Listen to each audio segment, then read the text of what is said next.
Assalamualaikum warahmatullahi wabarakatuh. Selamat siang, Ibu Sima sebagai pengampu bisnis intelijen serta teman-teman semua. Perkenalkan, kami dari tim bisnis intelijen yang akan memaparkan proposal kami mengenai dashboard bisnis intelijen untuk Warkop Sentosa yang dengan punya tagline senyaman di rumah nenek. Yang dimana proyek ini merupakan hasil kolaborasi tim kami dalam mengembangkan sistem berbasis data untuk mendukung pengelolaan bisnis Warkop Sentosa agar lebih efisien dan modern.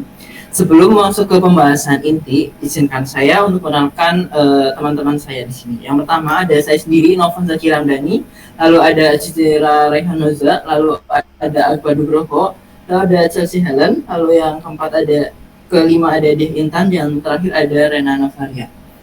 Next, selanjutnya akan masuk ke pembahasan inti, yaitu latar belakang yang akan dijelaskan oleh teman saya. Silakan. Baik, untuk bagian latar belakangnya ini, di mana sektor kuliner Purwokerto itu tumbuh pesat, ditandai dengan banyaknya kafe dan warkop berkonsep unik. Lalu persaingannya ketat, terutama di segmen mahasiswa dan pekerja muda. Keberhasilan juga nggak cuma bergantung pada rasa dan pelayanan, tapi juga kemampuan mengelola data penjualan secara efisien. Lalu untuk permasalahannya itu, catatan penjualannya itu masih manual, tanpa analisis atau visualisasi data, lalu sulit untuk memantau tren penjualan menu populer dan efektivitas promosi. Pergeseran metode pembayaran kris juga belum terpantau dengan baik. Lalu untuk solusinya sendiri itu diperlukan dashboard bisnis intelijen untuk integrasi dan visualisasi data penjualan, analisis tren dan perilaku pelanggan, lalu ada evaluasi promosi secara real time. Lalu manfaat yang didapat itu untuk mendukung pengambilan keputusan berbasis data. Lalu juga meningkatkan efisiensi operasional dan daya saing Warkop Sentosa. Next. Tujuannya sendiri itu untuk mendukung keputusan bisnis, optimasi menu dan stok, otomasi laporan keuangan dasar, dan rekomendasi promosi, di mana pada segi mendukung keputusan bisnisnya itu kita menyajikan metrik bulanan dan tren transaksi dari bulan Januari sampai dengan September 2025 untuk optimalisasi stok, staffing, dan evaluasi pertumbuhan omset. Lalu untuk segi optimasi menunya itu kita mengidentifikasi menu fast moving, slow moving secara cepat untuk mengoptimalkan pembelian bahan baku dan menekan pemborosan. Lalu pada segi otomasi laporannya sendiri itu kita mengotomasi laporan pendapatan bruto, diskon, omset per metode pembayaran, dan menghilangkan kebutuhan rekap manual. Lalu yang terakhir untuk rekomendasi promosinya sendiri itu menyediakan insight prediktif dan rekomendasi promosi yang berbasis data dengan antarmuka yang mudah diakses oleh pemilik dan staf. Selanjutnya dilanjutkan oleh teman saya. Selanjutnya ada ruang lingkup dan deliverable teknis proyek, di mana cakupan analisisnya terdiri dari sumber data, di mana data yang digunakan merupakan data transaksi penjualan dari sistem kasir atau POS dengan periode dari bulan Januari hingga September 2025. Untuk unit analisisnya adalah per bulanan, per menu, dan per metode pembayaran, di mana fitur Power BI-nya yang kita gunakan di sini antara lain KPI utama untuk mencatat pendapatan dan transaksi, analisis menu, fast atau slow moving, analisis metode pembayaran dan promosi, dan filter interaktif, baik itu tanggal, kategori menu, dan lain-lain. Selanjutnya ada deliverable utama, di mana yang pertama yaitu file teknis, di mana file Power BI desktop, dan diagram data model. Setelah itu ada dokumentasi dengan data dictionary, panduan pengguna singkat, dan SOP refresh data.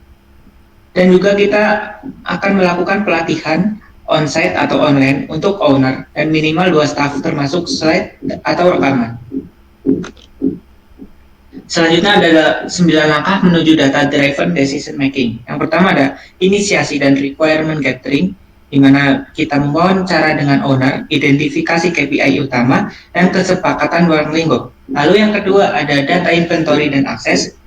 Di sini kita melakukan pengumpulan sampel data, mengecekkan kualitas data, apakah data tersebut ada duplikat, missing values, dan juga verifikasi dataset. Lalu yang ketiga ada ETL dan transformasi, di mana kita akan membersihkan dan menggabungkan data, menormalisasi dan mengkalkulasi kolom bantu, misalnya pembuatan kategori fast atau slow moving. Selanjutnya yang keempat ada data modeling, itu menyusun model data efisien dan pengaturan relasi antar tabel untuk performa analisis yang optimal. Lalu yang kelima ada desain dashboard dan prototyping. Di sini kita membuat mockup desain visualisasi yang terdiri dari KPI overview, menu analisis, dan penyediaan navigasi interaktif. Lalu yang keenam ada iterasi dan UAT, di mana sesi review dengan pemilik usaha, pengumpulan feedback, perbaikan, dan sign off user acceptance testing. Lalu yang ketujuh ada deployment dan refresh setting untuk mempublikasi ke Power BI Service, pengaturan schedule refresh, dan konfigurasi permission untuk akses online. Lalu yang kedelapan ada pelatihan dan dokumentasi, di mana pelaksanaan training langsung dan penyerahan user manual untuk transfer knowledge penuh. Dan yang terakhir ada handover dan support awal. Kita melakukan serah terima resmi, monitoring, bug fix, dan dukungan stabilitas selama masa support awal. Next. Selanjutnya merupakan tim implementasi yang kita rancang untuk pengembangan proyek. Yang pertama yaitu ada saya sendiri, Nafisa Ramli, sebagai project manager dan data analis yang bertanggung jawab mengkoordinasi proyek dan analisis kebutuhan. Selanjutnya ada Aditya Rehanoza yang dimana sebagai data engineer atau ETL spesialis yang bertanggung jawab untuk mengkoordinasi proyek dan analisis kebutuhan sebagai data engineer dan data spesialis yang dimana memiliki job desk, yaitu mengekstrak dan membersihkan data penjualan menggunakan Power Query, lalu membangun model data yang efisien untuk analisis, dan yang tadi yaitu menjamin kualitas dan integrasi data sebelum dimasukkan ke dashboard. Next.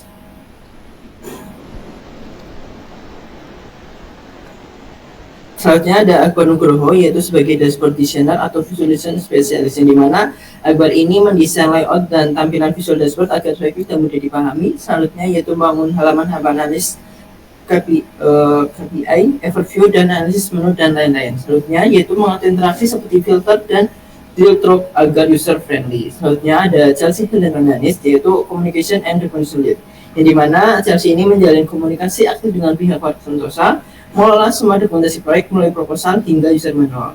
Yang terakhir yaitu mengorganisasi pelatihan dan transfer pengetahuan kepada tim mitra. Next.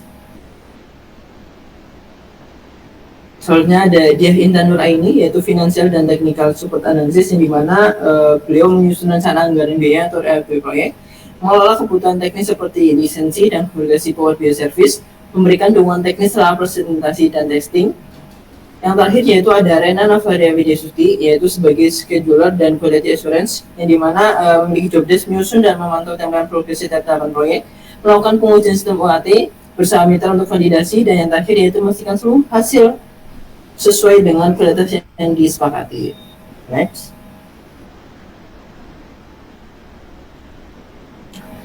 Selanjutnya ada support and service, yang dimana tim menyediakan layanan support dan service untuk memastikan sistem berjalan dengan lancar, yang dimana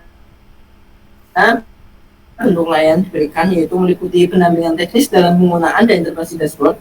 Selanjutnya ada maintenance dan perbaikan jika terjadi error atau penurunan performa, lalu ada update minor, misalnya penambahan menu baru atau perubahan data, serta konsultasi insight bisnis, di mana kami membantu menganalisis tren penjualan dan memberikan rekomendasi promosi berbasis data.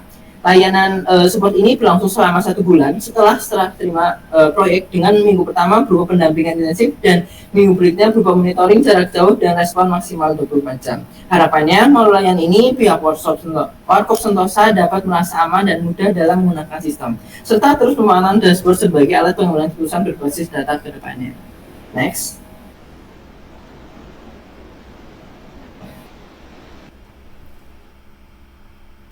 Oke, masuk ke timeline pelaksanaan, di mana timeline ini disesuaikan dengan metodologi dan juga deliverable yang sudah dibahas sebelumnya.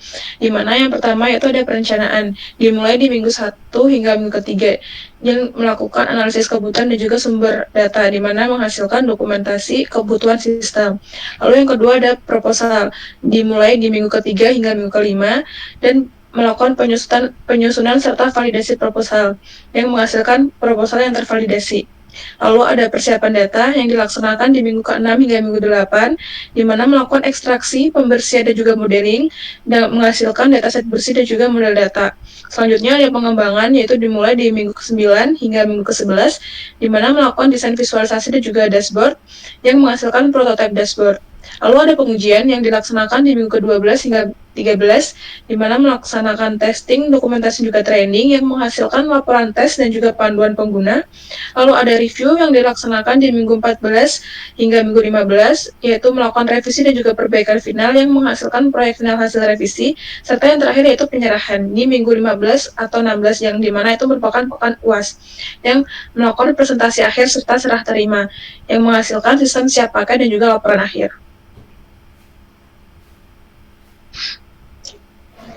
Oke, selanjutnya pada RAB atau rancangan anggaran, di mana rancangan RAB ini itu disusun berdasarkan 2 tahap garis utama. Yang pertama itu memastikan alokasi dana yang efisien untuk deliverable yang berkualitas. Nah, di mana di RAB ini hanya pertama itu masih rancangan yang dimana kedepannya mungkin akan berubah dari harga atau mungkin dari jumlah paket atau satuannya. Gitu.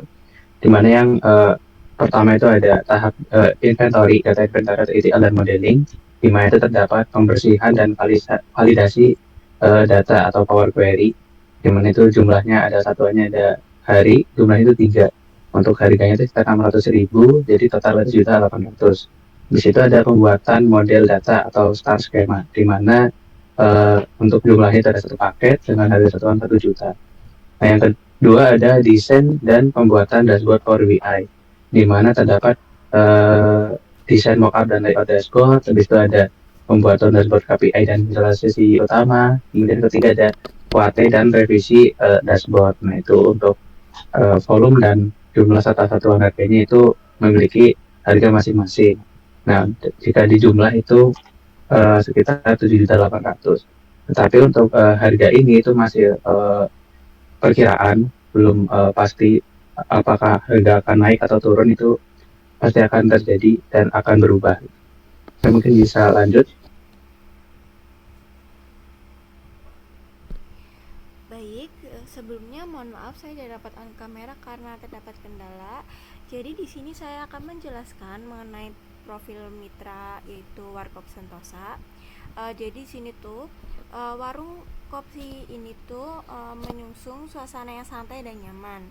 Kemudian di sini juga menargetkan pelanggan yaitu mahasiswa, pekerja muda, dan komunitas lokal karena Warkop ini tuh mempunyai keunggulan yaitu buka 24 jam. Kemudian pada unit bisnis, jadi itu Warkop ini tuh menjual minuman baik kopi maupun non kopi, kemudian ada makanan ringan, makanan beras, serta layanan take away dan delivery dengan e-commerce yaitu ada Shopee, GrabFood, dan GoFood. Kemudian di sini ada visi Warkop Sentosa yaitu menjadi warkop modern yang dikelola berbasis data untuk meningkatkan efisiensi dan pelayanan.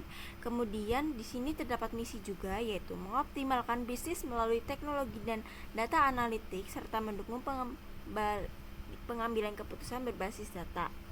Kemudian di sini juga mempunyai tujuan yaitu meningkatkan omset dan efisiensi. Jadi itu menjadi di sini tuh mau jadi contoh UMKM yang bertransformasi secara digital. Next.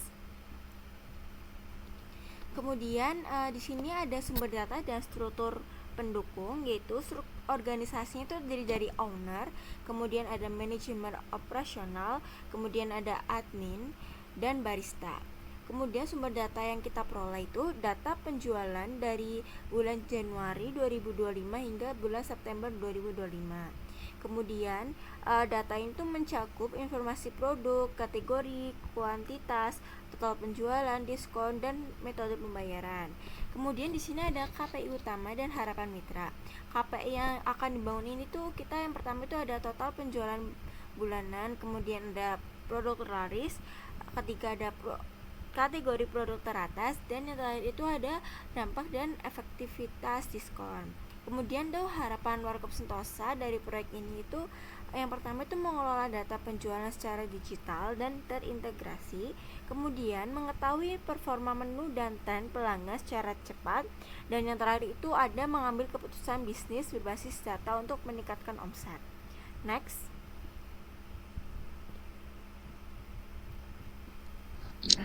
Oke, kali ini kita melampirkan dua, yaitu merupakan lampiran dataset dan juga alokasi mitra, di mana di dataset tersebut terdapat informasi seperti SKU atau Stock Keeping Unit, di mana ini merupakan kode unik untuk setiap produk dan atau menu. Yang kedua ada produk, di mana merupakan nama menu yang dijual. Lalu ada kategori yang merupakan klasifikasi menu, seperti contohnya minuman, makanan, dan lain-lain. Lalu ada quantity, merupakan jumlah unit produk yang terjual dalam 1 bulan. Lalu ada total penjualan, di mana harga normal per unit sebelum diskon dalam 1 bulan. Lalu ada diskon, yaitu nilai potongan harga per unit. Lalu ada total penjualan setelah diskon, di mana nilai transaksi setelah perhitungan diskon. Lalu ada metode pembayaran, yaitu jenis pembayaran yang digunakan pelanggan seperti cash, kris, atau e-wallet. Nah, untuk link datasetnya bisa dilihat juga nanti.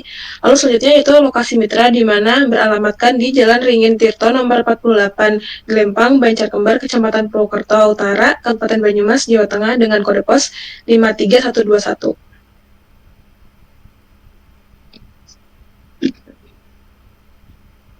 Oke, jadi proyek bisnis intelijen ini akan membuat dashboard yang dimana akan menjadi langkah strategi bagi Warkop Sentosa ini, yang tentunya bertujuan untuk mewujudkan transformasi digital berbasis data. Nah, melalui visualisasi interaktif ini, serta analisis penjualan yang real time, sistem ini membantu pengambilan keputusan yang lebih cepat, tepat, dan efisien. Dengan inovasi ini, Warkop Sentosa siap melangkah sebagai warkop modern yang unggul dalam inovasi, efisiensi, dan pelayanan pelanggan. Lanjut. Oke, jadi demikian presentasi proposal proyek kami, yang dimana tadi berjudul Dashboard Business Intelligence untuk Warkop Sentosa. Melalui sistem ini, kami berharap dapat membantu Warkop Sentosa dalam melakukan transformasi digital berbasis data, sehingga proses pemantauan penjualan, evaluasi promosi, dan pengambilan keputusan bisnis dapat dilakukan dengan lebih efisien, cepat, dan tepat sasaran. Kami juga berharap proyek ini dapat menjadi contoh penerapan data-driven decision making di lingkungan UMKM, khususnya di sektor kuliner Purwokerto. Terima kasih atas perhatian waktunya. Sekian dari kami. Wassalamualaikum warahmatullahi wabarakatuh. Terima kasih.